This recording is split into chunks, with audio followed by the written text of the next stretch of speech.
Stellar Transformations, episode 274. Untuk melihat video selengkapnya, sahabat bisa kunjungi playlist yang telah disediakan. Yuk mari, kita berimajinasi bersama dan masuk ke alur ceritanya.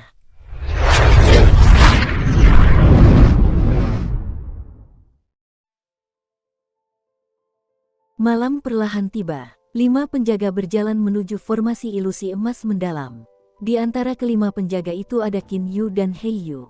Formasi ilusi emas mendalam adalah jenis formasi ilusi yang sangat kuat. Formasi besar ini dibuat oleh Kaisar Iblis tingkat 8, Aoku sendiri. Dengan kekuatan yang dimiliki Qin Yu saat ini, dia masih belum mampu menembus formasi ini. Untuk menyelamatkan Bai Xin, satu-satunya cara yang bisa dia lakukan adalah menyamar sebagai penjaga dan menyusup ke dalam formasi tersebut. Tatapan He Yu tertuju pada pilar hitam di tengah formasi ilusi emas mendalam. Seseorang diikat di atas pilar hitam itu. Kak Bai Xin.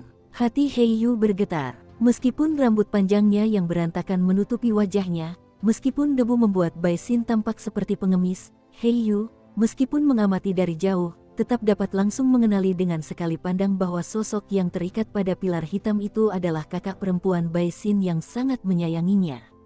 Xiao Hei, coba buat ekspresimu lebih natural. Apa yang sedang kau lihat? Suara Qin Yu terngiang di benak He Yu.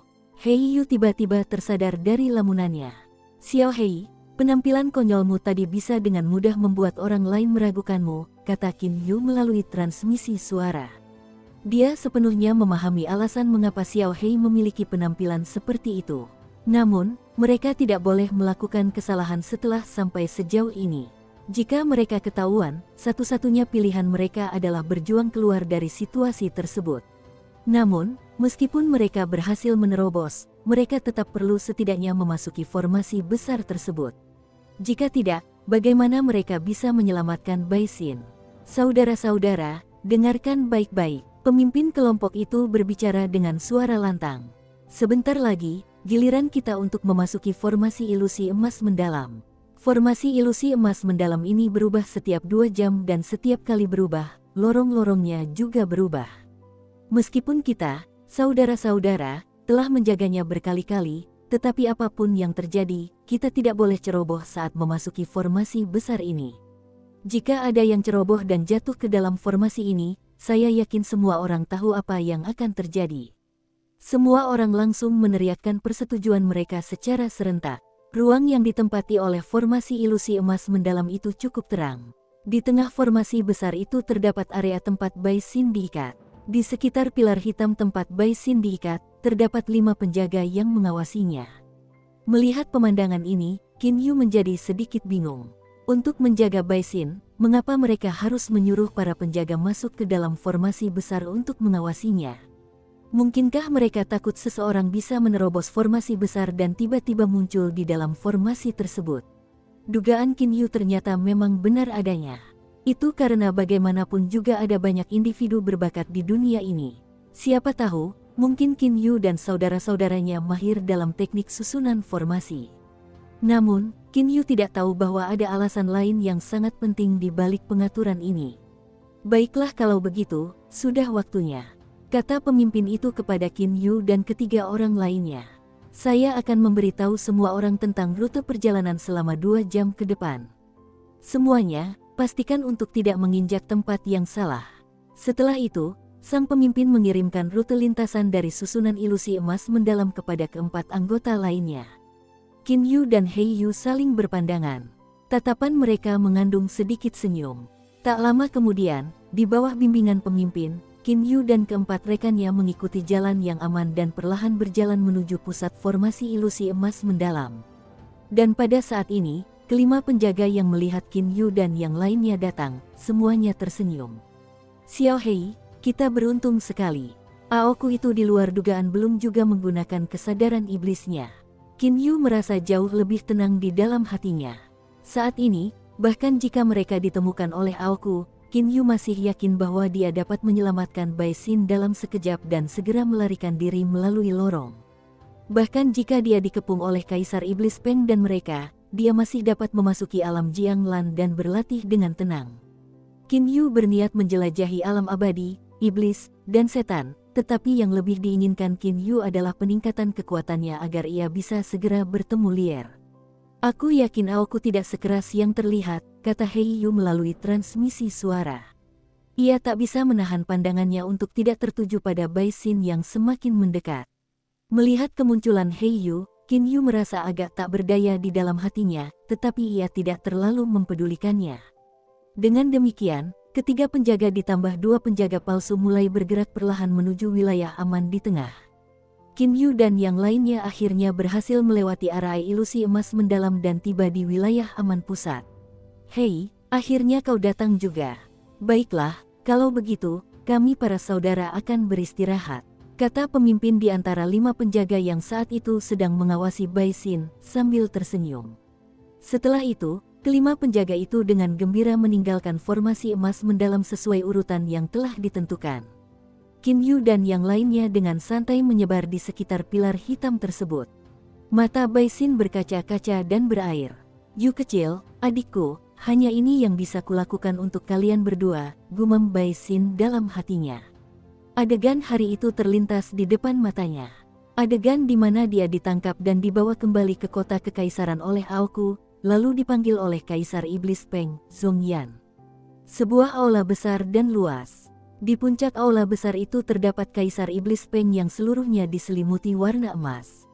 Di bawahnya berlutut Bai Xin dan berdiri dengan hormat di sampingnya adalah Aoku. Apakah kau Bai Xin? Suara tajam itu seolah mampu menembus jiwanya. Suara itu membuat Bai Xin merinding di sekujur tubuhnya. Bai Xin, yang sedang berlutut di tanah, mengangkat kepalanya untuk melihat. Dia tidak dapat melihat dengan jelas sosok Kaisar Iblis Peng.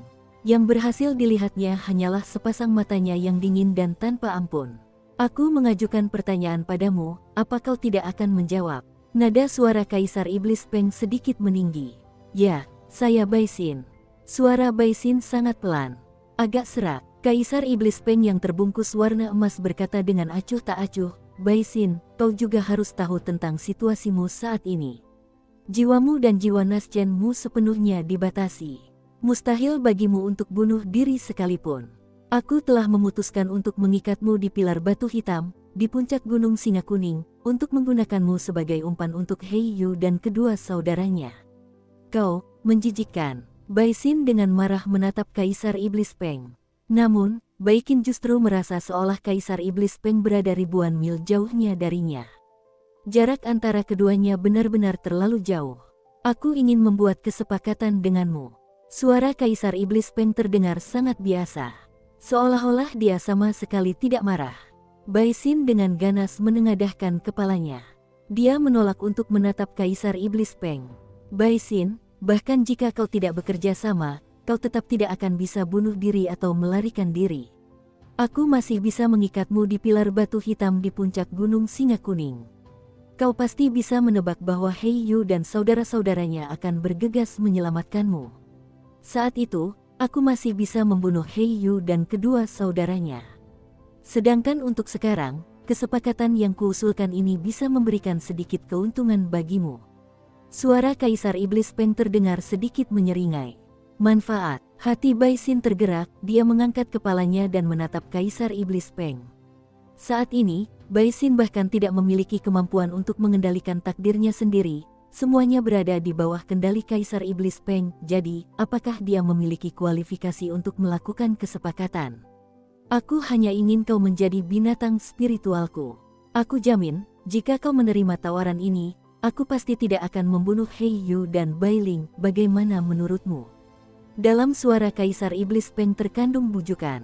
Jantung Bai Xin tersentak. Menjadi binatang spiritual Kaisar Iblis Peng, mampu menyelamatkan adik perempuannya dan Yu kecil.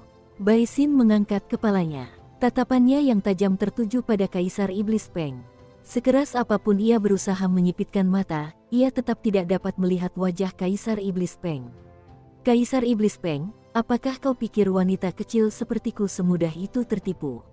Kau berusaha sekeras itu, bukankah semua itu untuk membunuh Yu kecil? Apa, sekarang kau tidak akan membunuhnya lagi? Aku tidak percaya bahwa menjadi binatang spiritualmu akan memberikan banyak manfaat bagimu. Tidak, kukatakan bahwa aku tidak akan membunuh Hei Yu dan Bai Ling. Dari dua saudara laki-laki Heiyu, kakak tertua, Qin Yu, adalah orang yang harus kubunuh. Targetku yang sebenarnya adalah dia, adapun soal aku mengejar Heiyu sepanjang waktu untuk membunuhnya, itu juga karena Qin Yu.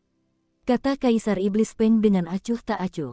Pada saat itu, Bai Xin tiba-tiba menyadari. Keluarga Bai dan bahkan Heiyu sendiri bertanya-tanya mengapa Kaisar Iblis Peng mengejar dan ingin membunuh Heiyu. Lagi pula, Heiyu tidak menyimpan dendam atau kebencian terhadap Kaisar Iblis Peng. Baru sekarang dia menyadari bahwa Kaisar Iblis Peng ingin membunuh Heiyu karena kakak laki-lakinya, Qin Yu. Bai Xin, apakah kau setuju? Tanya Kaisar Iblis Peng dengan acuh tak acuh. Bai Xin sedang berpikir. Kaisar Iblis Peng melanjutkan, bahkan jika kau tidak setuju, kau tetap akan terikat di puncak Gunung Singa Kuning dan tetap tidak akan bisa menyelamatkan Qin Yu dan mereka. Namun, jika kau menjadi binatang spiritualku, kau malah akan bisa menyelamatkan Heiyu dan Bai Ling, dan aku tetap bisa membunuh Qin Yu. Bukankah ini mendapatkan yang terbaik dari kedua dunia? Mungkinkah kau takut bahwa setelah menjadi binatang spiritualku, kau akan diperlakukan buruk dan dibunuh olehku? Kematian, bagaimana mungkin aku takut mati? Bai Xin mengangkat kepalanya dan menatap Kaisar Iblis Peng, yang duduk di puncak aula besar. Kaisar Iblis Peng, saya setuju untuk menjadi binatang spiritual Anda. Namun, Anda harus bersumpah bahwa Anda tidak akan membunuh Heiyu dan Bai Ling. Bai Xin menyadari bahwa bahkan jika dia tidak setuju, tidak akan ada yang bisa dia lakukan. Namun, jika dia menerima, dia malah bisa menyelamatkan Heiyu dan Bai Ling. Dia tidak mengerti mengapa Kaisar Iblis Peng ingin dia menjadi binatang spiritualnya, tetapi Bai Xin tidak akan peduli bahkan jika jiwanya harus tercerai-berai, jadi mengapa dia harus peduli untuk menjadi binatang spiritualnya? Adapun target sebenarnya yang ingin dibunuh oleh Kaisar Iblis Peng, kakak laki-laki Heiyu, Qin Yu. Bai Xin hanya merasa sedikit bersalah di dalam hatinya. Bagus, aku jamin. Kaisar Iblis Peng berjanji padanya dengan sangat lugas. Aku, Kaisar Iblis Peng, Song Yan, dengan ini bersumpah bahwa selama Bai Xin menjadi binatang spiritualku, aku, Kaisar Iblis Peng, Song Yan, sama sekali tidak akan membunuh Heiyu dan Bai Ling. Jika aku melanggar sumpah ini, maka jiwaku akan tercerai-berai. Suara Kaisar Iblis Peng sangat tegas dan mantap. Kata demi kata, saat Bai Xin mendengarnya, senyum muncul di wajahnya. Kemarilah. Bai Xin melepaskan penjagaannya dan menutup matanya. Sebuah cincin binatang spiritual diluncurkan dari tangan Kaisar Iblis Peng. Cincin itu menyelimuti kepala Bai Xin. Tak lama kemudian, cincin itu menyatu dengan otak Bai Xin. Akhirnya, cincin itu menyatu dengan jiwanya. Kesepakatan antara Bai Xin dan Kaisar Iblis Peng berhasil. Bai Xin kemudian dibawa keluar. Hanya Aoku dan Kaisar Iblis Peng yang tersisa di aula besar. Aoku menatap Kaisar Iblis Peng dengan ekspresi bingung. Dengan hormat, dia bertanya, "Yang mulia, bukankah tujuan sebenarnya Yang mulia adalah membunuh Heiyu? Qin Yu itu seharusnya tidak terlalu penting bagi Yang mulia, bukan?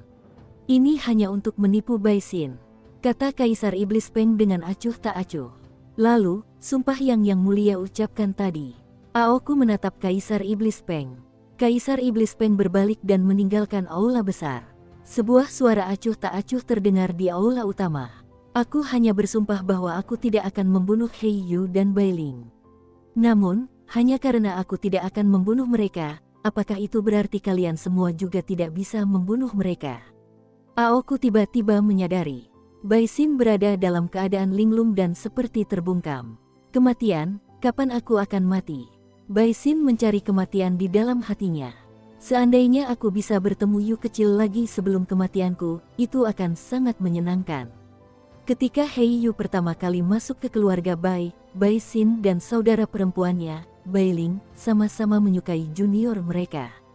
Terutama setelah Heiyu menunjukkan bakatnya yang luar biasa dan kekuatannya meningkat dengan kecepatan yang menakjubkan, kedua saudari itu jatuh cinta pada Heiyu. Hanya saja, setelah Bai Xin melihat Bai Ling menjalin hubungan dengan Heiyu, dia memutuskan untuk menyembunyikan perasaannya di lubuk hatinya dan tidak pernah membicarakannya lagi. "Kakak Bai Xin." Tiba-tiba terdengar suara yang samar-samar di benak Bai Xin. Suara itu sangat familiar baginya. Saat masih berada di keluarga Bai ia telah mendengar suara itu berkali-kali sebelumnya. Apakah aku sedang bermimpi? Bibir Baisin melengkung membentuk senyum pahit. Kakak Baisin, ini aku, Yu kecil. Aku datang untuk menyelamatkanmu. Suara itu sekali lagi bergema di benaknya. Baisin tiba-tiba terbangun dan segera melihat ke depan dengan mata berbinar. Yang dilihatnya di depannya adalah seorang penjaga biasa. Hanya saja, mata penjaga itu sangat familiar baginya. Xiao Hei, apakah itu kamu? Baisin menjadi emosional. Dia ingin mengirimkan transmisi suara, tetapi jiwanya dibatasi sehingga tidak dapat mengirimkan transmisi suara. Jika dia ingin berbicara, dia hanya bisa berbicara dengan suaranya. Qin Yu, yang berdiri di samping, memperhatikan pemandangan ini dan mulai tersenyum tipis. Pada saat yang sama, dia mengirimkan transmisi suara. Xiao Hei, jangan banyak bicara. Begitu kita mendekat, kita akan segera melanjutkan untuk menyelamatkannya. Qin Yu diam-diam merasa senang. Mereka belum menemukan Aoku melakukan penyelidikan apapun dengan kesadaran iblisnya. Oke, kakak. Pada saat itu, Hei Yu bersukacita. Kakak Baisin, aku dan kakakku datang untuk menyelamatkanmu. Tunggu sebentar. Setelah Hei Yu selesai mengucapkan kata-kata itu, dia dan Qin Yu saling berpandangan. Mereka berdua hendak membunuh 3 penjaga lainnya dalam sekejap. Saat Baisin berbicara dengan Hei Yu, pikiran Baisin dipenuhi emosi, dia masih belum menyadari krisis yang sedang terjadi. Namun, saat itu juga, dia terbangun. Hembusan angin. Tangan Qin Yu bagaikan pisau tajam yang menusuk perut kedua penjaga secara bersamaan. Dia langsung meremas dan menghancurkan kedua Naschen Soul itu menjadi berkeping-keping dengan tangannya. Adapun Hei Yu, dia juga menunjukkan kecepatan yang menakjubkan. Dengan satu gerakan, dia membunuh penjaga lainnya. Kekuatannya dibatasi, jiwanya juga dibatasi, sehingga Baisin saat ini hanya bisa berbicara dengan suaranya. Yu kecil, suaranya yang serak terdengar. Meskipun Baisin masih hidup dan tidak makan atau minum selama ini, tenggorokannya sudah lama kering. Saat ini, Baisin hanya berusaha berbicara. Tenggorokannya yang kering menghasilkan suara serak. Qin Yu dan Hei Yu sama-sama menoleh ke arah suara itu. Lari, lari, lari. Baisin berusaha sekuat tenaga untuk mengucapkan kata-kata itu. Tenang saja. Sosok Hei Yu melesat seperti kilat. Tangannya, seperti pisau, langsung memutus tali yang mengikat Baisin. Hei Yu menatap Baisin dengan ekspresi gembira. Kakak Baisin, kau tidak akan pernah mengalami kesulitan lagi. Aku jamin. Baisin memasang ekspresi khawatir di wajahnya. Kaisar Iblis Peng, dia akan datang. Suaranya yang serak terdengar. Meskipun orang lain mungkin tidak tahu, Baisin sendiri sangat yakin. Setelah menjadi binatang spiritual Kaisar Iblis Peng, kemungkinan besar apapun yang dia pikirkan dalam benaknya sudah diketahui oleh Kaisar Iblis Peng. Saat Hei Yu mengirimkan transmisi suara kepadanya, kemungkinan besar Kaisar Iblis Peng sudah mengetahuinya. Tidak apa-apa, mereka belum menemukan kita, kata Hei Yu melalui transmisi suara. Kakak Baisin, jangan bicara. Ayo pergi. Qin Yu menatap Hei Yu. Cepat, secepat kilat, Qin Yu dan Hei Yu mulai berjalan melalui jalur aman yang sudah mereka kenal. Namun, hanya dalam sekejap, bintang-bintang telah bergerak. Seluruh formasi ilusi emas mendalam mulai bergerak, berubah tanpa henti. Hei Yu, kau pasti akan mati kali ini. Sejumlah siluet melayang di udara. Mereka menatap dingin ke arah Qin Yu dan Hei Yu. Pemimpin mereka adalah Kaisar Iblis Peng, Zhong Yan.